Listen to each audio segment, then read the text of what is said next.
Hey guys, I'm out here again at our 20-acre field. It has now been disked and planted, and now I'm here with the corrugator, and we're going to corrugate this out. This is the only field we have to corrugate because the big field over there is the pivot, so that doesn't have to be corrugated. It'll be watered from above. But anyways, I'm just driving to the other side here, and then we'll get started. As we're getting closer here, I guess we can unfold it.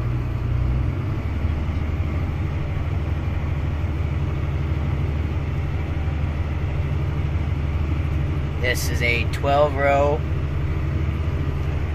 corrugator, so it makes 12 corrugates at a time.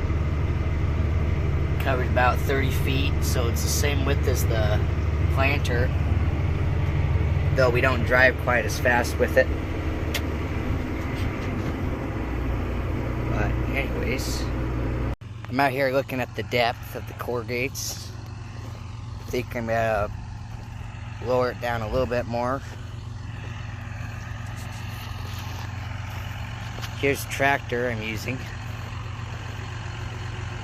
The 7215R 7000 series.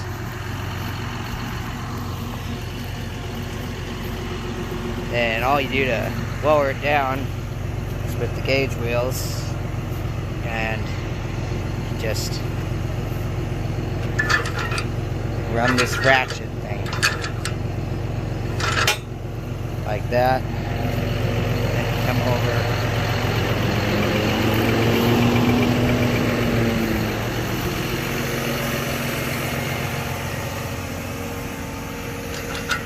Do the same thing over here. And we'll try that.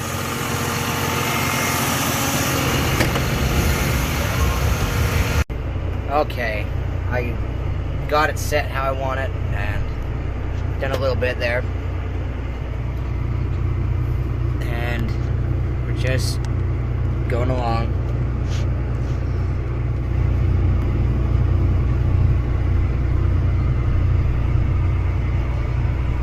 Corrugates. This is not a very exciting job. It's not a fast job. We're going 4.6 mile an hour, so about 4.5 miles an hour. And that's all we do, just go up and down the field. GPS drives, so I just sit here. So one thing that is different with corrugating is you can't just go right to the next pass.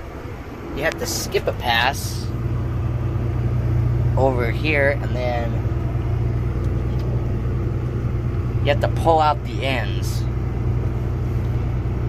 And the reason we do this is because after I pull out the end, I'm going to go back to that pass and go down the field, and then this is right where I'm going to come up. So I'm going to come up, and I'm going to drive my tractor up to about up in there, and then lift the bar up.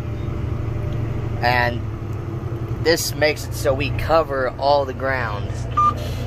We get all the corrugate dug out all the way up to the ditch. If we didn't do this, the closest we would be able to get is just drive the tractor up and stop right at the ditch. But there'd still be the distance between the corrugator and the front of the tractor, which is, you know what that is, 10 feet, something like that, where it wouldn't be corrugated. And that just would mean probably a little more work with the shovel. And if you can make it so you don't have to do quite as much work with the shovel, then you do it. So this is what we do. It's not quite as efficient for the corrugator, but if you spend, like across this field, if I spend 15 minutes in total pulling out ends. It could save me over an hour or more than an hour of shovel work. So that's why we do that. Here you can see why we pull out the ends. As I come up to the part I pulled out, now I'm in it. I'm not skipping anything back there. And I can just lift up and turn around.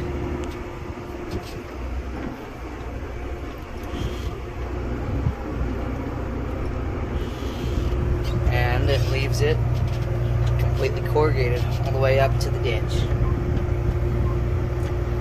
Just like that. Well, I'm on my last pass now.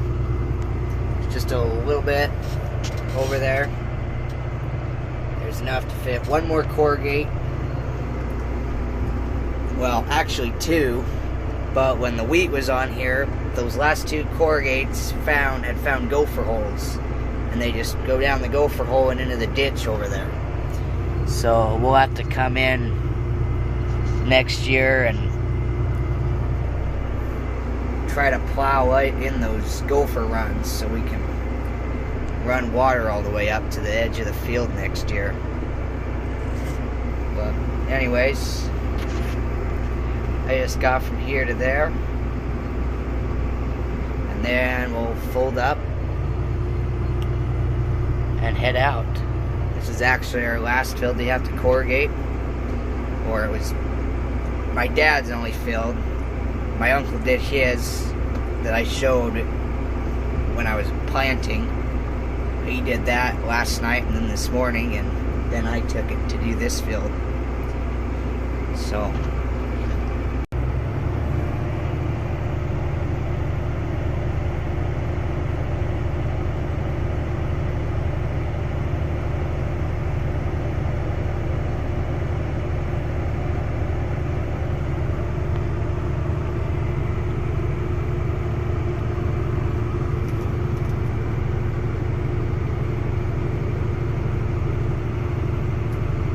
this thing is folded up, it goes up there pretty high.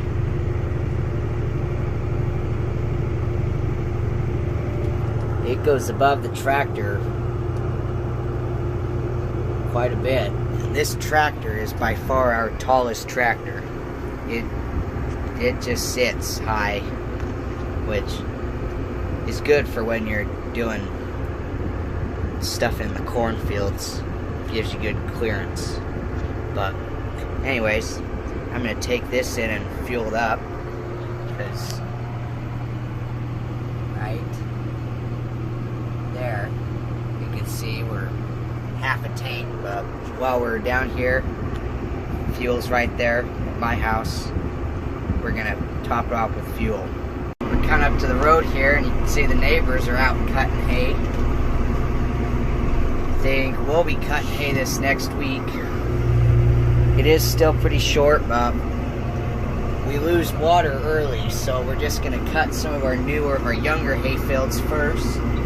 Get it cutting now, and then we'll grow until we'll put water back on it and let it grow until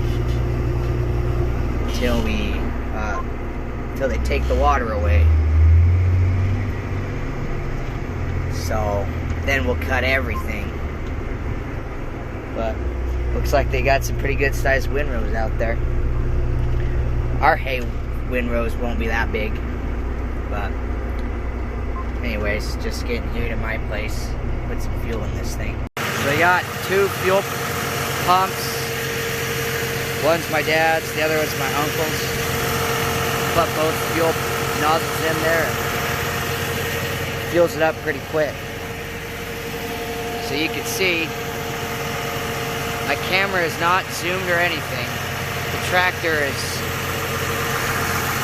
very tall, and the corrugator's taller. Okay, I'm about as tall as the tire, and that's significantly taller than I am. So, anyways, I'm gonna finish fueling this up, and I guess we'll go unhook the corrugator. I think we're done with it for, hopefully for the year. But anyways, that will conclude this video, so thanks for watching.